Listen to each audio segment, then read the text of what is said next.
Bismillahirrahmanirrahim. Good to see you first. Today is our new lesson about common nouns. You may learn about proper nouns yesterday, or as well I mentioned the different types of nouns and as well grammar definitions. But today our new lesson is about common nouns. First of going to the particularities of common nouns, it's important that we have to understand that what is exactly common noun. So, and then as well, before going to the particularities, we have to understand what is the difference between proper noun or between common noun. If you remember, I mentioned in last videos that in international standard grammar, nouns are not classified with the abstract or concrete nouns. But nouns are exactly classified into two categories or into two classes, proper nouns and common nouns. I already taught you what are proper nouns, the particularities of proper nouns, how we can recognize proper nouns, or what do we use proper nouns for. So today we study what common nouns. پرونی تاسو ته proper nouns ویلي و چې لکه څه لپاره کارول کیږي proper nouns یا عام خاص نومونه څه ته ویلی شي د هغې هغه particularities یا ځانګړتیاو باندې ما پرون تاسو خبرې کړې دي. نن زموږ نوی درس څه باره کې دی؟ common nouns باره کې دی. So what are common nouns? I mentioned yesterday that proper nouns are not the names of every person, of every place, or of everything. پرون ما تاسو ته ویلي وو په پروني درس کې موږ خاص نومونه ویل. ما ویلي وو چې دا خاص نومونه چې دي هغه څه ته ویلی شي؟ هغه چې د هر شخص د هر چا او د هر ځای نومونه نشي کېدلی. او common nouns چې دي د عام نومونه دا به د proper nouns چې دي لکه کټ مټ د هغې خلاف دي. لکه څنګه چې موږ proper nouns کې کوم particularities وویل دا یو particularity یا یو ځانګړی چې دی دا په common nouns یا په عامو نومونو کې نشته. So we can say that the big difference between proper nouns and common nouns that we have 6 particularities, and all these 6 particularities of proper nouns are not recognized or introduced for common nouns. هغه کومې ځانګړنې چې مونږ د خاصو نومونو لپاره تعریفوو هغه د عامو نومونو لپاره نه تعریفېږي. لکه دغه شپږ ځانګړنې چې کومې مونږ د خاصو نومونو لپاره لرو دا د عامو نومونو لپاره نه دي. دا common noun څه شی دی؟ Why do we call common, the word common for that? Well, ورته موږ د common کلمه کاروو. عام نوم ورته ولې وایو؟ Common nouns are the names which are used to name common places, common things, or common people. د عام نومونه څه ته ویلی شي؟ دا د عامو خلکو، عامو ځایونو او د عامو شیانو نومولو لپاره استعمالیږي. عام نه څه مطلب دی؟ څنګه عام خلک، څنګه عام ځایونه او څنګه عام شیان. لکه دې نه څه مطلب دی د common nouns د دې عنوان د دې یوزیج نه؟ اصل کې چې دی لکه عام نوم دې ته ویلی شي چې هغه لکه په یو شخص پورې تړاو ونه لري. لکه زما common noun چې دی هغه ټیچر دی. نو لکه دې نه مفهوم دا دی چې دلته به ډېر داسې کسان وي چې هغه به ټیچرز وي. هغه به زما د خاندان مربوط هم پرون ما ویل چې لکه په proper nouns کې که زما نوم محمود وي نو لکه زما څلور نور وروڼه چې دی هغه به محمود نه نومېږي. لکه هغوی کې به زما نه بغیر زما د خاندان به بل سړی د محمود په نامه نه وي. خو دا common noun چې دی هغه څنګه دی؟ هغه زما ټیچر دی. امکان دی ولري زما څلور نور وروڼه چې وي هغه څنګه وي؟ هغه هم استادان وي. هغوی ته هم ټیچر استعمالېدلی شي. نو common noun چې دی لکه دا په یوه ځای پورې مربوط نه وي، په یوه شخص پورې مربوط نه وي، په یوه شي پورې مربوط نه وي. ډفرنټ کېدلی شي. تاسو سره چې په جیب کې کوم قلم دی هغې ته هم موږ پین ویلی شو، تاسو چې قلم دی هغې ته هم موږ پین ویلی شو، تاسو چې کوم قلم دی هغې ته موږ پین ویلی شو. So it is used for everything, for every person or for every place. It is not belonging to one person, to one place, or to one thing. دا په یوه شخص، یوه شي او یوه ځای پورې څنګه دی؟ تړاو نه لري. That's called what? Common noun. I mentioned already yesterday, if you remember about that proper nouns are used to name specific or identified or personalized names of people, places, or things. But common nouns are completely opposite of that. Common nouns are not used for specific or identified people, places, or things. پرون می تاسو ته ویلي وو چې عام نوم خاص نومونه د مشخص شوو او د معلومو خلکو شیانو او ځایونو لپاره کارول کېږي. عام نومونه بې له دې لپاره نه کارول کېږي. common nouns چې کله موږ دا particularities ووایو نو تاسو به انشاءالله په دې پوه شئ. اوس خو لس خبر دا ده چې عام نومونه څنګه دي؟ په یوه شخص، یوه ځای او یوه شي پورې اړه نه لري. د هر چا، د هر ځای او د هر شي کېدلی شي. That's called what? Common noun. What are the particularities of common nouns? I mentioned before that the particularities of common nouns are completely opposite of the particularities of proper nouns. Each particularity of these nouns is opposite of what? Of proper nouns. د دغې نومونو ټولې ځانګړتیاوې یا هره ځانګړنه یې د خاصو نومونو د ځانګړنو خلاف ده. What was the first particularity of proper noun? The خاص نمونه لمړی ځانګړنه سوا. And what will be the first particularity of common noun? For example, proper nouns cannot be interpreted or translated to other languages, but common nouns can be translated or interpreted to other languages. ما ویلو خاص نمونه نور ژبو ته نه په لیکلي بڼه او نه د خبرو لارې ژباړلی شي، ولې عام نمونه نور ژبو ته هم په لیکلي بڼه او هم د خبرو لارې تاسې ژباړلی شي. موږ سره پرون یو نوم محمود، د محمود نوم به موږ دري کې محمود ویلو، په انګلیسي کې به محمود ویل. لکه دا د محمود نوم خاص نوم نورو ژبو ته موږ نه ژباړو، هر ژبه کې موږ څه یو همدا محمود کټ مټ ویل یا به مو د هغې ژبې په لهجه باندې لوسته، خو لکه دا نوم به مو ژباړه نه. عام نومونه فور ایگزامپل ټیچر دی، اوس انګلیسي پښتو کې څه ویلی شي ورته ښوونکی، دري کې څه وایي معلم ورته وایي، یعنې معنا دې نه څه ده لکه هغه د ټیچر کلمه موږ پښتو ته مو ژباړله او دري ته مو هم ژباړلې ده. نو عام نمونه څه ویلی شي؟ خاص نمونه نورو ژبو ته نه ژباړل کېدل، عام نمونه نورو ژبو ته څنګه نه ژباړل کېدلی شي. This is the first particularity which is opposite of each other. دا لومړنۍ ځانګړنه چې یو د بل په خلاف ده. Proper nouns cannot be translated or interpreted to other languages, but common nouns can be translated or interpreted to other languages. The second particularity, دوهمه ځانګړنه, I mentioned yesterday that the first letter of each proper noun in any part of the sentence is written in uppercase. ما ویلو چې د خاص نومونو د لومړنۍ تورې که د جملې په هره برخه کې راځي په کومه تورو به لیکل کېږي؟ په لویو تورو. But common nouns, we no need to write the first letter of each common noun in uppercase. But remember, we have two places or two usages for common nouns that the first letter of common noun need to be written in uppercase in these two usages. د عامو نومونو لومړني توري چې دی دا په کوچنۍ تورو نه لیکل کېږي، خو دوه استعمال ځایونه ورته شته. که چېرته عام نوم په هغې دوه استعمال ځایونو کې وکارول شو بیا به یې لومړنی توری په لوی لیکلي، او که له دې دوو ځایونو نه بغیر نورو ځایونو کې کارول کېده بیا به څنګه وي؟ بیا به هغه تاسې لکه په کوچنیو تورو لیکئ. I mentioned yesterday that why do we write the first letter of proper noun with capital letter? I said that because it's a signal between the writer and the speaker, writer, or in the receiver, between them, that the writer signals with the capital letter to the reader that do not translate this noun to other languages. Writing first letter of proper nouns in uppercase is a signal between writer and reader. But one thing you have to remember, common nouns, there is no any signal in common nouns between writer, between speaker or receiver. There is no any signal. You can write the first letter of each proper noun in any part of the sentence in lowercase or with small letters, and then it means that you can translate each common noun into other languages. That's why we do not write the first letter of each common noun in lowercase. موږ د عامو نومونو لومړني توري څه لپاره په کوچنیو تورو نه لیکو؟ د دې لپاره یې په کوچنیو تورو نه لیکو چې دا کوچني توري باندې کله موږ د یو عام نوم لومړنی توری ولیکو، د دې نه مقصد دا دی چې تا ته اختیار دی چې دا کلمه ته نورو ژبو ته ژباړلی شي، او که په لوی تور ولیکو نو دې نه مقصد دا دی چې لکه دا کلمه تاسې نورو ژبو ته څنګه مه ژباړئ. دوه ځایونه کوم یو دي؟ If a proper noun is used as a proper word, we have two things you have to remember: proper nouns and proper words. These two are completely different. Pay attention. Proper nouns are different things, but proper words are different things. But they are used as the same thing with each other. Proper noun is used for what? To name a specific person, right? Or a specific place or a specific thing. And proper word is what? Proper word is exactly common noun, but when we use that common noun as the name of a person, as the name of a thing, or as the name of a place, then we have to write the first letter of that common noun with the capital letter. عام خاص نمونه خو چې دی هغه خاص جدا دي. لومړني توري د همدې لپاره په لوی لیکل کېږي چې نورو ژبو ته ونه ژباړل شي، دې لپاره استعمالېږي چې مشخص خلک ونوموي. عام نومونه نورو ژبو ته ژباړل کېږي، لومړني توري په کوچني لیکل کېږي، خو چې کله یو عام نوم د پراپر ورډ په توګه پراپر ورډ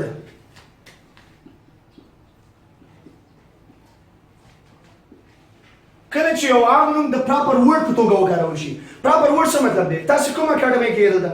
ورلد ایجوکیشنل اکیډمي، صحیح؟ په دې ورلد اکیډمي کې چې دی لکه د دې ورلد مینینګ څه دی؟ موږ پښتو کې د دې ورلد نه انګلیسي کې لکه څه مطلب دی؟ نړۍ مطلب دی. موږ پښتو چې کله معنا کوو موږ څه وایو؟ نړۍ. لکه دې مطلب شته، خو که ته چېرې بار وایي چې ام ان ورلد اکیډمي، ته پښتو کې داسې نشي وایلی زه د نړۍ په اکاډمۍ کې. څه مطلب دی؟ اصل کې دا ورلد چې دی دا کامن ناون دی، زموږ ژبه کې معنا کېږي هم، خو اوس دا د یو ځای د نوم په توګه استعمال شوی ته به اوس پښتو کې وایي چې زه د ورډ په ښوونیز اکاډمۍ کې لکه دا ورډ به د نړۍ ته نه معنا کوي دغسې کامن ناون ته چې نورو ژبو کې معنا لري خو اوس د یو ځای د نوم په توګه کارېدلی دی دغې کلمې ته اوس پراپر ورډ وایي دا اصل کې عام نوم دی خو چې کله ته د یو ځای یو شخص یا د یو شي د عام نوم په توګه کار کوي بیا به ته دا بلې ژبې ته نه ژباړې او بیا د دغې عام نوم لومړنی تورې هم په لویو تورو لیکل کېږي مثال په توګه if there is a word or a name city college or city school you know that city, the name city is a common noun and it can be translated to other languages. You know that, understood, in any language. But when you know that city school, that the name or the word city is used as the name of a place now, then it is called not common noun, but it is called proper word now. Then do not translate the name city to other languages. And then you have to write the first letter of city with capital letter. لکه موږ کله وایو سیټي سکول یا وایو سیټي کالج ته په پښتو کې نه وایي د ښار ښوونځی یا د ښار کالج دا سیټي به نه معنا کوي ولې به نه معنا کوي اصل کې سیټي معنا کېږي ښار ته ویلی شي خو موږ یې اوس ولې نه معنا کوو ځکه یې نه معنا کوو چې دا اوس د یو ځای د نوم په توګه کارېدلی دا په اصل کې عام نوم دی او چې کله یو عام نوم د یو ځای د نوم په توګه استعمال شي هغې ته بیا موږ څه وایو پراپر ورډ ورته وایو او دا پراپر ورډ چې دی بلې ژبې ته نه معنا کېږي په اصل کې معنا کېږي خو چې د نوم په توګه کارېدلی اوس یې نشي معنا کولی د دې موږ لومړنۍ تورې په کومو تورو لیکئ لویو تورو باندې یو ځای خو دا دی چې عام نومونه لومړنۍ تورې په لویو لیکل کېږي چې کله د پراپر ورډ په توګه استعمال شي دویم استعمال یې څه دی when a common noun is used at the beginning of a sentence چې کله یو عام نوم د جملې په پیل کې کارول کېږي each sentence is begun with a capital letter هر جمله څنګه دی هغه په لوی توري باندې پیلېږي نو تاسو ورته متوجه شئ چې کله موږ یو عام نوم د جملې په پیل کې راوړو هلته به تاسو د دې لومړنۍ تورې په لوی لیکئ هغه په دې وجه نه لیکئ چې جمله ورباندې پیلېږي او چې کله یو عام نوم موږ د پراپر ورډ په توګه کاروو هلته به د دې لومړنۍ تورې په لوی لیکئ د دې دوه څه نه بغیر without these two usages it is completely impossible to write the first letter of a common noun in any part of the sentence in uppercase دا بیا دا شوی ده چې تاسې د یو عام نوم لومړنۍ تورې د دغې دوو استعمال ځایونو نه بغیر په کومو تورو باندې ولیکئ په لویو تورو باندې دا یې څوم یوزیج و دا یې دوم یوزیج و what's up is there any question okay دا proper word چې دا نه معنا کېږي proper word نه معنا کېږي استاد دلته یو کوس دی هغه معنا کړی آفرین لکه دلته یو کوس هغې نوم دی کونړ اپورچونټي سنټر صحیح ده هغوی معنا کړی د کونړ فرصت چې شی ښوونیز مرکز دا کمپلیټلی رانګ دی څنګه دی دا مطلب غلطه ده زه لکه ویډیو کې وایم چې څوک یې وګوري پې پوه شي لکه موږ که داسې ووایو چې ورلډ ایجوکیشنل بلډینګ نو موږ باید داسې ونه وایو چې د نړۍ ښوونیز اکاډمي فکر وشو خبره ده لکه چې کله پر ما مخکې ویل خبره هم دې کې وه چې لکه کله کامن نوم د پراپر ورډ په توګه لکه د یو ځای د نوم په توګه استعمال شو دا به نور نه معنا کوي دا نور معنا کولی نه شي نو هلته چې دی لکه د اپورچونټي به نور نه معنا کوي فرصت ده صحیح ده یا به اپورچونټي وایي پښتو کې هم اپورچونټي لیکي یا به فرصت وایي لکه انګلیسي کې به هم فرصت لیکي یو ځای کې راغلی فرصت ښوونیز مرکز انګلیسي کې ته پوهېږي چې فرصت ته اپورچونټي ویلی شي خو ته به دا فرصت اپورچونټي معنا کوي ته به انګلیسي کې هم فرصت لیکي لکه د فرصت کلمه به د انګلیسي په تورو لیکي دا اوس پراپر ورډ دی دې دوه ځایونه بغیر نور کامن ناونس د دې لومړنۍ تورې څنګه دی په لویو تورو باندې نه لیکل کېږي استاد په دې لیولو کې لیکلي ماین سټریټ او یونیورسيټي سټریټ دا په دې لوی تور ده ایم په دې لوی لیکل ده اس په دې اصل یې څه معنا کېږي اصل کې داسې ده هغوی خو لکه لیکلي چې یونیورسيټي سټریټ وایي دا تاسې لکه د پوهنتون د کوڅې په نامه ما معنا کوئ صحیح ده هغوی لیکلي لکه دا نوم دی اوس فکر منه شو دا نوم دی خو داسې اګزیکټ کله راځي چې لکه موږ وایو سټریټ کوڅې ته ویل شي صحیح ده بیا موږ ډایرکټ چې کله پښتو کې وایو چې our house is on university street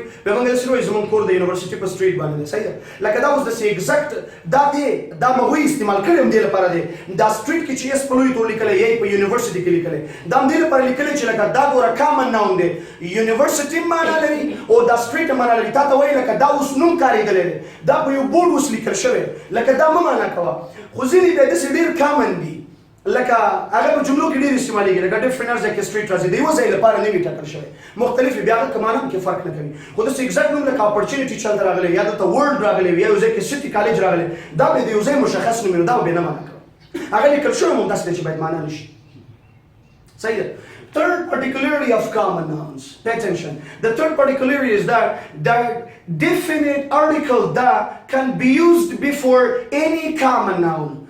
even if it is used at the beginning of a sentence, or even if it is used as a proper noun, a proper word. کچېرې یو عام نوم د proper word په توګه کارېږي کو د جملې په پیل کې راځي، تاسې کولی شئ د هغې مخې ته دا definite article دا نه دی دا ولګوئ. ما پرون تاسو ته یو خبره وکړه، د خاصو نومونو مخې ته دا د ځکه نه کارېږي، دا نه دی THE کوم چې definite article دی، دا ځکه نه کارېږي چې خاص نومونه لا د مخه مشخص دي. ما پرون ویل که ستاسې دروازه څوک ټک ټکي او وایي چې اعجاز الحق ته غږ کړه، نو لکه ستاسې په کور کې 15 هلکان دي او د یوه نوم پکې اعجاز الحق دی، نو لکه اعجاز الحق به په خپله وروځي، څلور به نور نه وروځي، لکه دا مشخص شو الرېډي د دې نوم سره دا به وروځي.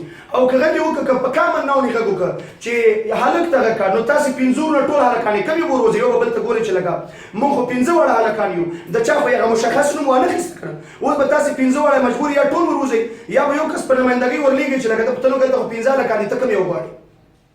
نو د عام نوم مخې ته چې دا مشخص نه دی، یعنی دا 15 ټول هلکان دي که نه، دې کې مشخص نه دی کوم یو. پراپر نوم کې به اعجاز الحق مشخص دی، د څلورو نور نومونه چې دي اعجاز الحق نه دي. نو چې کله کامن ناون مشخص نه وي، دا 15 ټولو لپاره یو هلک کارېدلی دی، بیا به د دې د مشخصولو لپاره موږ څه کارو؟ دا به ورته کارو. مخکې کله چې موږ ارټیکل دا کار کوو، بیا په ډېرو ورته نومونو کې موږ یو مشخص کولی شو. د مثال په توګه if you want to buy a jumper, a jacket or something in a shop, understood that? Or then when you find out one and it's fit on you, and then you try it on yourself, then you can say to the shopkeeper that this jumper is good for me or is fit on me, and then I want to buy it. So if the price of the jumper is not cheap or you do not have enough money to buy it, then you can tell to the shopkeeper that you can put this jumper somewhere else. I'm going to go home and then take enough money and then bring it and buy it. Understood that? Yeah. So when you come back with enough money to buy the jumper, then you can tell, if you tell the shopkeeper that I want to buy a jumper, it means that the shopkeeper needs to show all the jumpers again in the shop for you. Understood that? Or if you tell the shopkeeper that I want to buy that jumper, what does a jumper mean or that jumper mean? A jumper mean that it is not clear that which one do I want. Understood? But if they say that jumper means that you want the jumper which you tell the shopkeeper that put it somewhere else and then I do not have enough money, I'm going to bring my money and then buy it. Understood that? کته یو دکاندار ته ورشي وایي چې یو جمپر اخلي، جمپر دی واخیسته، خوښ شو، په ځان دی وکړه برابر دی، تا سره کافي اندازه پیسې نشته چې جمپر واخلي. دکاندار ته وایي دلته جدا کړي، دغه وایي 1200 یو تا سره 1000 روپۍ وي، ته وایي یو 100 روپۍ دا 200 زه باقي نورې راوړم بیا تا دا جمپر اخلم. که ته چېرته لاړې او پیسې دې راوړې، هغه جمپر خو دې له نورو پې را جدا کړه، اوس بیل دې کېښوده تا چې کوم خوښ کړی، اوس ته کور ته لاړې او راځې دا جمپر له دوکاندار نه اخلي.